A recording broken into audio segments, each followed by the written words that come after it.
Bakit nga ba magandang mag-invest ng property dito sa Cavite? So here's some tips kung bakit. Una, ang Cavite ang pinakamalapit sa Metro Manila na kung saan napakaraming infrastructure na ginagawa rito. Nandyan ang Cavitex na kung saan nagdudugtong sa Metro Manila going to Cavite. Then second, nandyan din ang Calax or Cavite Laguna Expressway na kung gusto mong pumunta sa Tagaytay, Laguna is napakabilis na lang. Meron din tayong Bataan Cavite Interlink Bridge na kung saan nagdudugtong sa Bataan to Naik Cavite. Nandyan din ang Cavite Bus Transit saan nagkukonek sa Cavite, Kawit, Tansa going to PITX. Second is the development. Napakarami na nating mga shopping malls dito.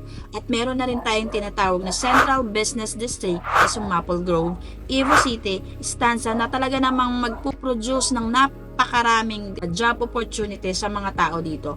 The third reason, meron na tayong undergoing negotiation ng Sangli International Airport. Kaya kung ako ang tatanungin nyo kung saan mas magandang mag-invest ng property, wala nang iba, kundi dito lang sa Cavite. By the way, this is Ainulin Violenta, your property specialist.